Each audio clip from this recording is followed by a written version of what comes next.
Can you run me through those tests a little bit, please?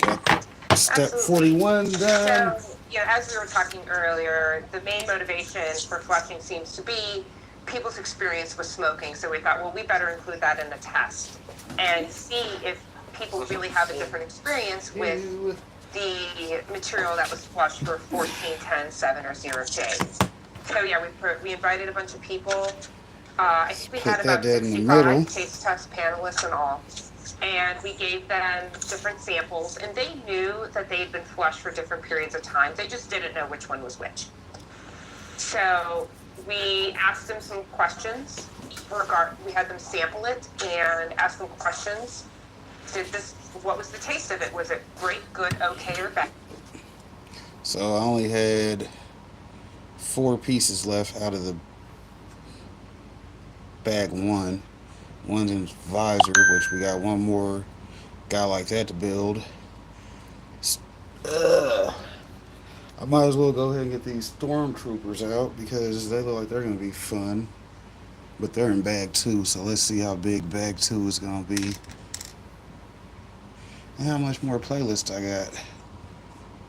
Yeah, if I got more video, I got more funny, right?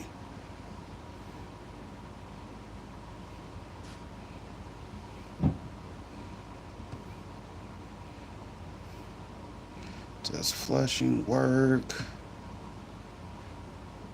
Oh, well, we still got plenty more videos, so yeah, of course we're gonna keep it rocking.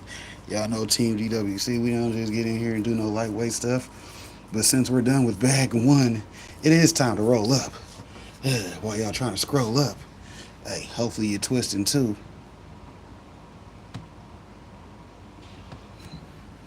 I appreciate this information though. They're saying that the science is not back in the people with the taste buds. We asked them what they thought it tasted like. Was it an earthy taste, sour, spicy, or sweet? We then asked them to look at the color of the ash. Was it black, gray, or white? And then we asked them to rate the harshness of the smoke. Was it a smooth smoke, kind of a middle range, or was it very, very harsh? And generally speaking, again, we applied statistics to all this data we collected from our taste test panelists.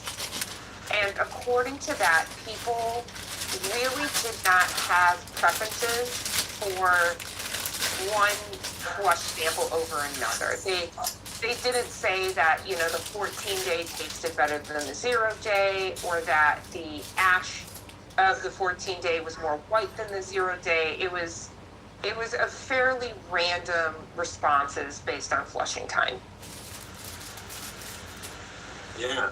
Again, similar to the terpene profiles that we were looking at earlier, if anything, it suggests that the 0-day may be better to taste than the 14-day flush, if anything. But as you say, that the results are very similar across the 4 categories.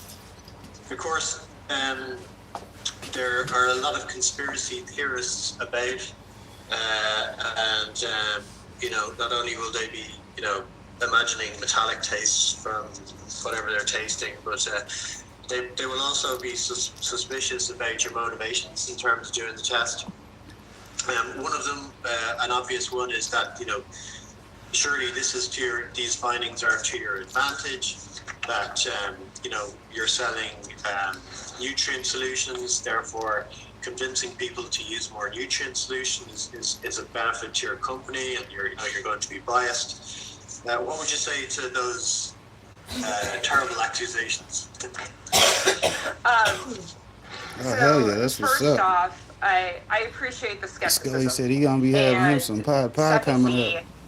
What the trial really says is we can't tell people to flush or not to flush. So it's two sides of the same coin, where you could say, we equally say a 14-day flush is the same as a 0-day flush. So black-eyed peas. And some cornbread, you gotta have that motherfucking cornbread too. Shout out to the stormtroopers because we got them done. Yeah, true. You could argue, yes, that you're actually telling people that you could save the last 2 weeks and it's going to have a negligible effect, if anything. Yeah, it's true. Let's see, I got one over there, and then one over there by the just looking for Imperial, the rebel soldiers.